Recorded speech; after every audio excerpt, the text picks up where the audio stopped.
Hello and welcome to the Craft Beer Corner. For today's beer review, we're jumping into a beer from Rhinegeist Brewery out of Cincinnati, Ohio. We've only ever done one or two of their beers, though I've had several of theirs. I just haven't done that many reviews of Rhinegeist offerings on this channel. Today's beer is kind of a funky name. I am just guessing at how they would pronounce it. Mushhushshu. It's spelled like the word mush, then the word hush, then shu, S-H-U, all squished together as one word. So Mushhushshu, I'm not really sure. But what I do know is that it sounds absolutely incredible. This is a blended dark ale. This is a 2021 release. Clocks in at 13.3% ABV. Has added coffee, chocolate, and vanilla. And has been aged from between 1 and 2 years across 3 different barrel types. And that's bourbon, rye, and brandy. So this, I expect, is going to be a big beer. We get, 1 to 2 years of aging in 3 different barrel types. We have additives, blended dark ale, 13.3% ABV. This has all the hallmarks for a big, bold, in-your-face beer. So, kind of an interesting bottle shape here. It's larger than kind of a normal bottle, 1 pint and 0.9 ounces. So a bit more than your standard pint, but very nice clean packaging. It's got a dark blue label, kind of some gold foil on there. Really cool looking. So I'm very much interested to try this one. It's got like a little pull tab here to get the outer cover from the cap cleared. If I can get a good grip on this to get that pulled. Yeah, there we go. All right. And then it's just got a standard cap here. And we're going to get this poured right in our nice, tall, all-purpose glass. Gosh, that has a huge aroma. The instant I started pouring it, you can really, really smell it. It's very, very dark. It's got a big, big nose. It's thick, but not ridiculously thick. At least that's how it feels coming out of this glass to me. So let's take a peek here. Visually, yeah, as you would expect on a blended dark ale, it is absolutely pitch black. 13.3%. I didn't expect to see much light through that, and indeed I can't see any. I cannot see any carbonation action, know what's happening in that beer whatsoever, other than it formed a pretty decent head. And I can tell you that that aroma is just massive. It is absolutely jumping out of this glass, no problem at all. So let's get right up on this for a full sniff. Oh yeah, that is layered with complexity. Okay, so the first thing I can tell you is I'm getting some things, but I'm mentally going straight for the additives, the chocolate, the vanilla, and the coffee. The chocolate and the vanilla and the coffee all come through very clearly on the nose. Now then, if I switch over to the barrel side, the bourbon is really quite clear. Rye could kind of mix into that same category. Brandy kind of gets muddled in the back, but I'm sure they're all playing their part. The other thing I could say is, aside from the additives and the prominence of the barrels here and just a very huge pungency overall of aroma anyway, the very first thing that my brain went to before I started trying to hone in on specific details was, this reminds me of barley wine. That was the immediate thing that I got on the nose when it first really hit me as I got right up on the glass. And what I was picking out was classic barley wine components paired with barrel aging. So it smelled strongly of bourbon barrel aging, but then I was getting a ton of fig and toffee and caramel underneath. So this is really complex. I mean, on the nose, and I'm expecting the same to be true in the flavor profile. So the head is settled down a bit, still holding okay. I mean, I would have liked it to last a little bit longer than that, but we got a little vestige of a little floating head pad on top, some creamy cling to the edge. Let's just jump right in and see what this one's about.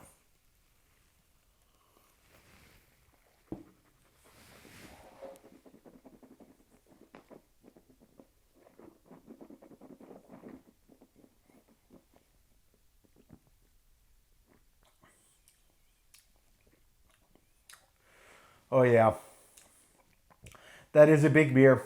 It's a very big beer indeed. And the nose really sets you up kind of for what to expect on the taste bud side. It's equally bold. It's equally complex. There is just an absolute ton of flavors that are hitting you all at once. So you really got to take a step back and really focus in on what it is that you're getting, because there's a lot to unpack here. It's equally as layered and complex as the aroma. All right, so the first thing I can say is, before we even get into the subtleties and the nuance here in the flavor profile, let's talk texture and weight. In terms of mouthfeel, this is not one that gets very creamy. It doesn't get silky. It doesn't get foamy. You can just feel the resistance of it. It's 13.3%. It feels relatively resistant, but maybe not quite as much as I expected given the ABV. I would say it's above average for the ABV, but I honestly expected a beer like this to be a bit more than what it is. Make no mistake though, it's not a light, thin mouthfeel. It definitely has a resistance to it that you can feel. It's just not quite as resistant as I expected. And the same is true for the body here, the weight behind it. When you swallow, you can feel it. It's got some presence, but it's not nearly as heavy as I would expect for a beer in this ABV range. I would say the mouthfeel is probably a bit more resistant than the body is heavy. So kind of body-wise, we're talking kind of high-ish end of average, but that's about it. Mouthfeel is solidly above average, but still not quite what I expected for this ABV range.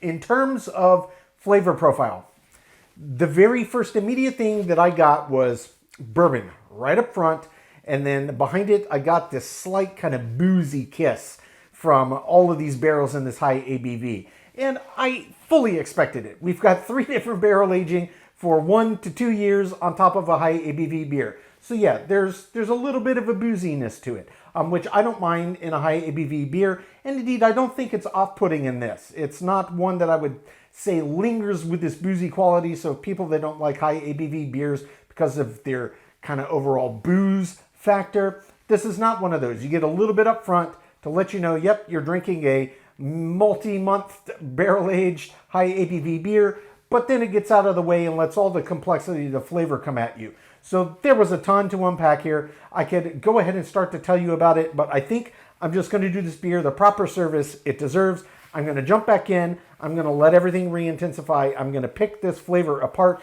We're going to talk specifically about the balance and the finish, but on first sip, it is huge, it is complex, and I love it. So take 2.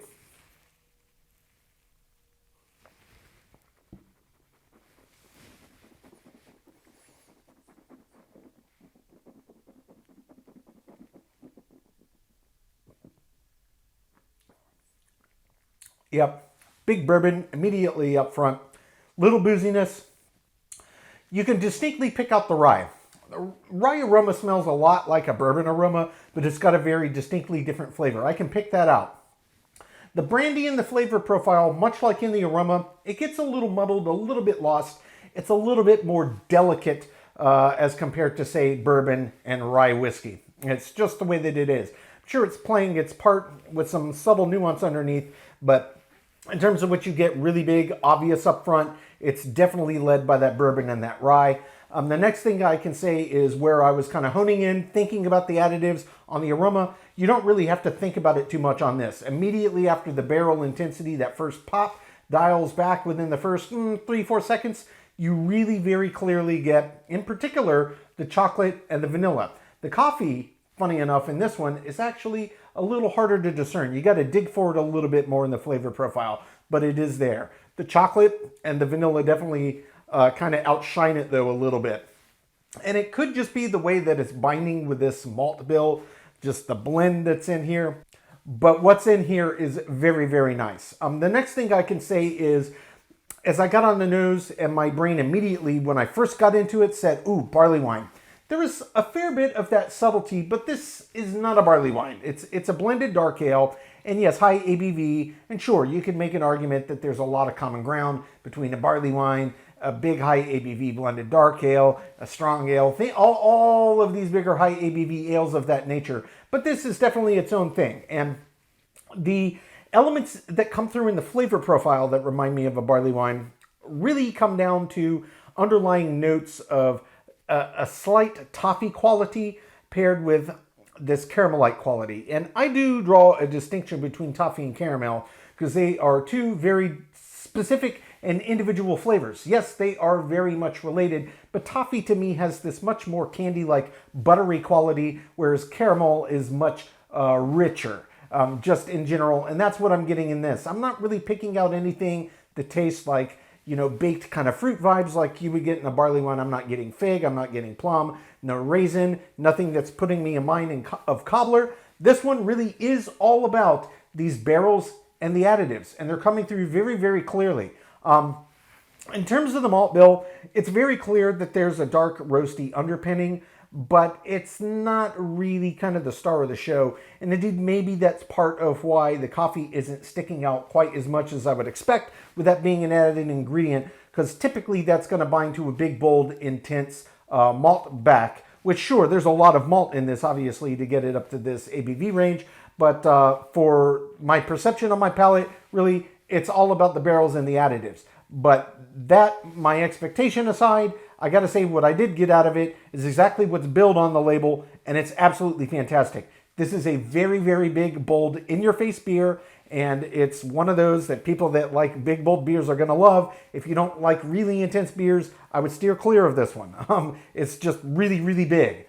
The last thing I wanted to talk about here is the balance and kind of how I think it relates to the finish on this. So overall, the balance, I think, is exceptional. I would like to be able to pick out the brandy barrels just a little bit more. You know, I love their barrel selections. But if you're going to use something like brandy that is fighting against something like bourbon and rye whiskey, it probably would need a higher ABV brandy barrel, and it would probably need to be in there longer than in the other two barrels, just to really let it pop, because there's a lot more subtlety to brandy than is ever going to be found in bourbon and rye, just as a rule, as a barrel aging for a beer. Not talking about the spirit itself. The second thing I want to talk about in terms of balance and how I think it relates to finish is certainly the additives, and specifically the coffee, and then also that slight kind of distinction on the malt bill. So yeah, what we're getting is nice, and it's clearly got a lot of them in there. There's a little bit of a roasty underpinning, but in terms of the balance and what is driving the length of the finish, it isn't like an underlying roasty intensity of bitters or anything like that coming from coffee and malt. It 100% on this one is coming from the barrels and the length of time that they put them in there. Specifically, what lingers on the back of the palate on this one is a combination of the bourbon and the rye. And they taste distinctly different, and they work beautifully in unison, but it does drive out the length of the finish. This is not like absolute top tier, which does kind of surprise me, but it is definitely longer than average, and it's up there. It's up there. So I gotta say, overall, I really like this. I set this one aside for a while. I've had it for several months. High ABV, you could cellar this for 10 years easy, but I wanted to just jump right in, and I'm glad that I did. This is a delicious beer, loaded with complexity. I'm going to take my time, sip on this one, count my scores. When we come back, we will get this beer ranked from top to bottom.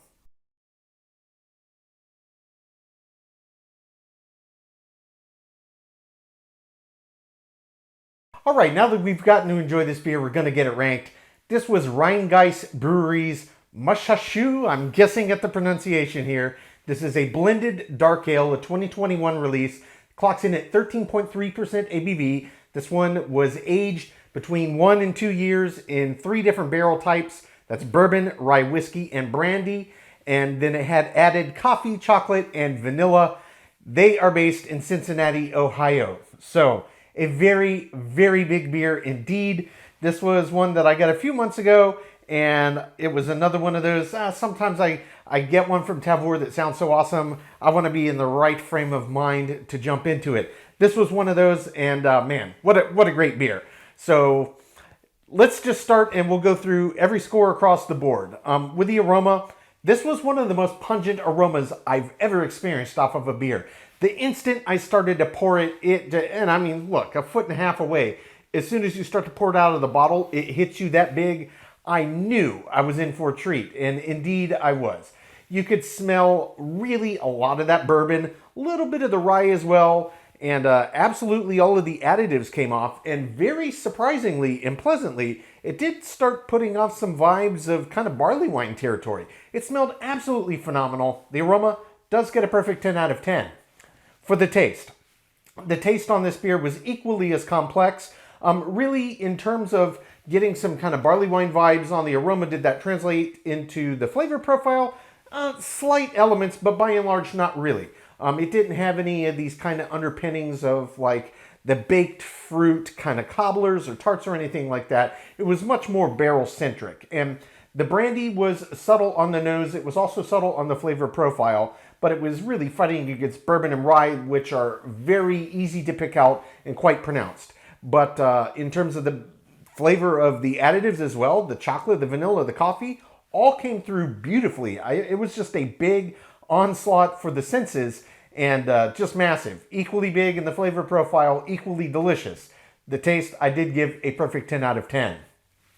For the body on this one kind of surprised me. This is a 13.3% ABV. That's a high ABV by any measure for any beer style. This one really just felt high end of average for this ABV range. I expected a lot more heft than it gave to me. The body, I did give a 6 out of 10. For the mouthfeel. The mouthfeel was a bit more resistant than the body was weighty. It was above average, but much like the body, it wasn't as resistant as I expected given this very stratospherically high ABV range. The mouthfeel gets a 7 out of 10. For the finish.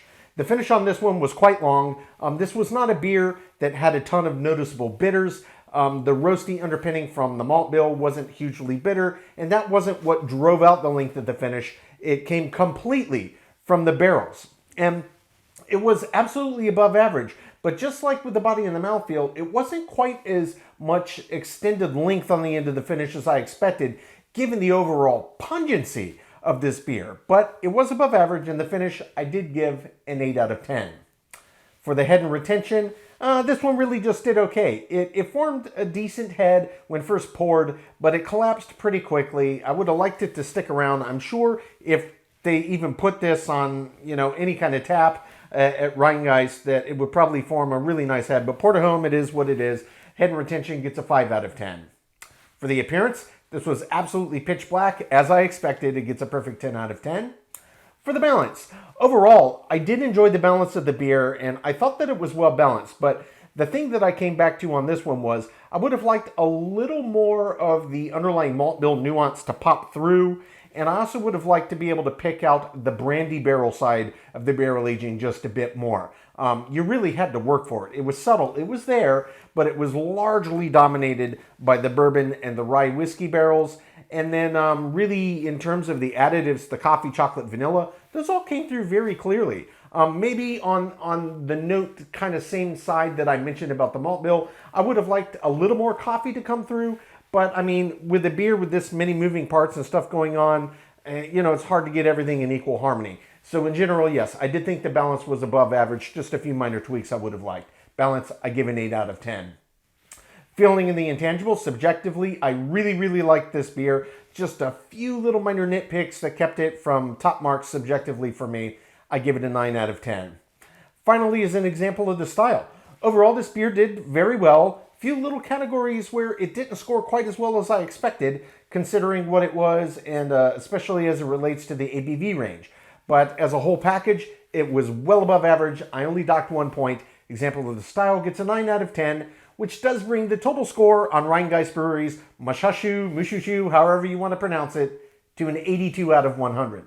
So yeah, 82. That's absolutely well above average. And this is another one of those beers where I have to say, the score is what the score is. I experienced what I experienced. But if you're into these big, darker, barrel-aged, in-your-face, bold beers, 82, would be worth your time anyway. But if we just threw a few categories, what if the body were a bit more weighty? What if the head poured perfectly? Well, let's presume that I got another 9 points right there. That would already push this into the 90s. So yeah, 82 is above average, but if you would skip it because, let's find something in the 90s or higher, no. Do yourself the favor. If you can get your hands on this, it is absolutely worth your time. I loved it. It was big. It was bold. It had a lot of moving parts, tons of layers of complexity. This was a big, bold beer for fans of big, bold beers, and I would recommend it to anybody that likes that type of beer. Folks, that is today's review. As always, I do sincerely appreciate you tuning in today. Please don't forget to like, comment, and subscribe. If you want to stay in the loop when our videos go live, just turn on your notifications, hit the bell icon. It is right next to the subscribe button. Until next time, keep it beer, keep it craft. We'll see you on the next one. Cheers.